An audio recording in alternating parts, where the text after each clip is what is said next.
Alright, back on this thing again. Like I said, I put this thing on a Morse 2 taper, just like in the last video, and got my stuff all tightened up in here. I guess we're ready to start cutting. Let me get some lubricant here.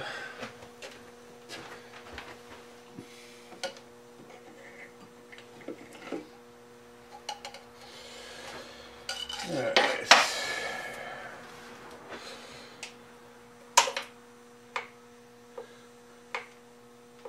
500 RPM sounds about right to me.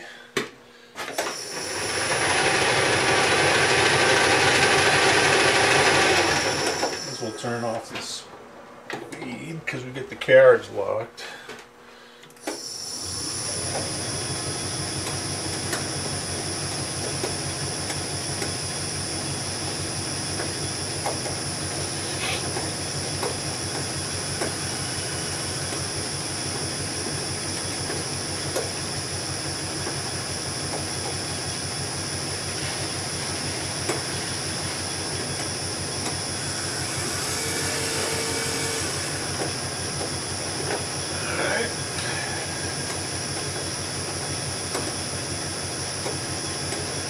There we go.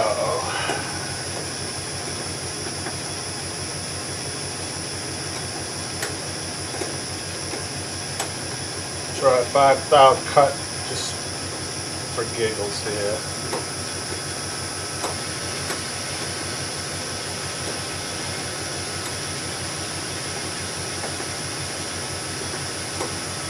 Yeah, it's cutting good.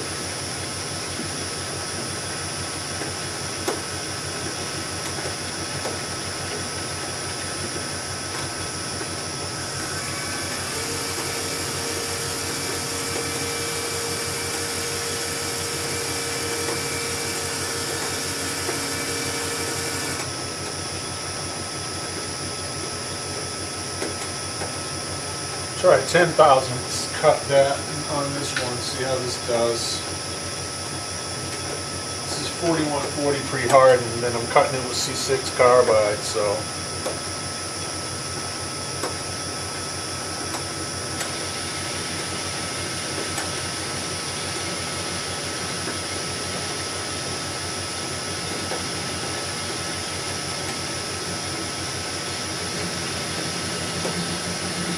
Whoop.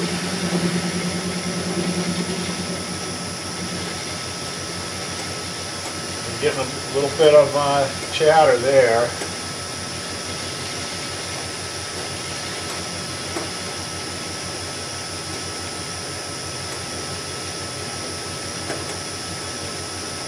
You know, I could have chopped this off and put it closer to the chuck, but I don't want to waste any stock, so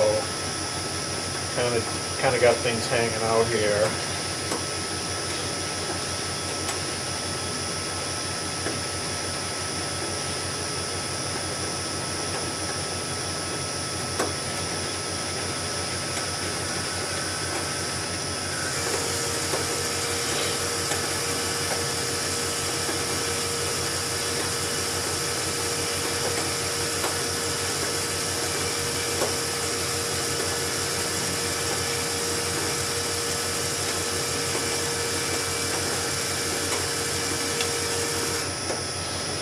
So I wanted to mention something here. When I turned this down initially to 700 thousandths, after that I took this out of the chuck and put my stub arbor in there so I could get the compound set up for the correct taper. But what I ended up doing is there's a 0 stamped on my chuck here. I don't know why. Maybe it means chuck key holder 0 or something. I don't know what it is. It's not on a jaw. It's in between two of them. So I put a Sharpie mark on these two jaws on the workpiece. You see that? Now, up here. So when I put this back in here for the secondary turning op, I had it lined up, you know, with the same jaws, and you know, run out was pretty good. It was like, I think, about 8 thousandths or something. So I just, you know, put the dial indicator back on it, bopped it back into running true. So I just wanted to mention that when I took this out of the chuck, I made sure that I put it back in the same orientation. On with the show.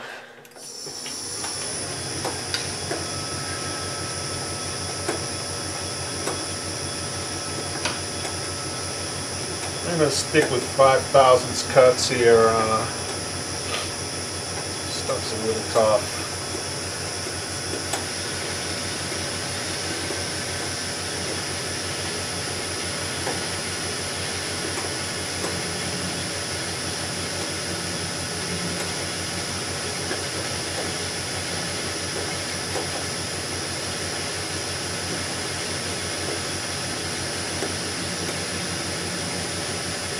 Anyways, you guys have seen this before, so I probably won't show a lot of it on camera.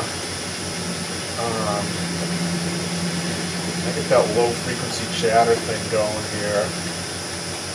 I'm going to play around with some feeds and speeds and things and see what I can discover about this. But I'll be back when we're, maybe like the final cut on this thing. Okay.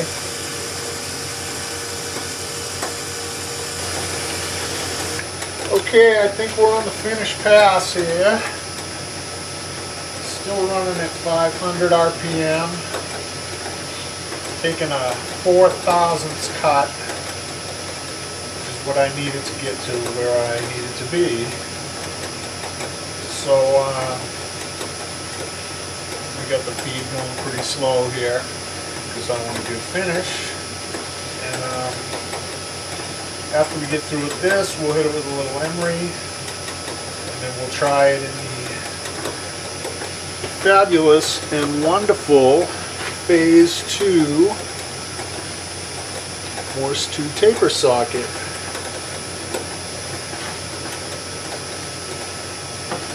And you know, something else that was pretty interesting here that I found out while I was watching this thing cut is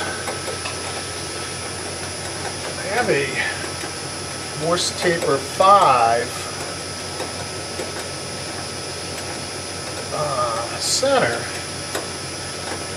Wouldn't you know it, an ER collet nut, there's enough meat there to machine a thread on the end of that. So I was kind of toying with the idea of making another collet chuck with less stick out on so I could just shove it in the spindle taper rather than having to screw something on. So you never know.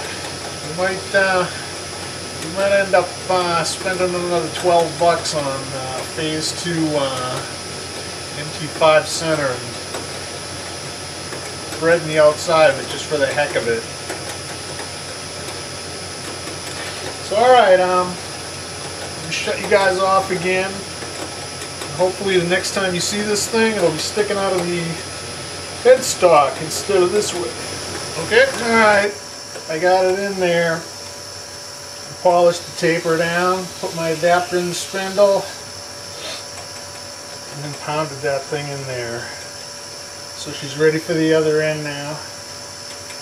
I think what I'll do is I'll turn it, and then I'll cut it off in the bandsaw. I don't feel like parting off 2 inches of hardened steel with my little flimsy part-off blade, so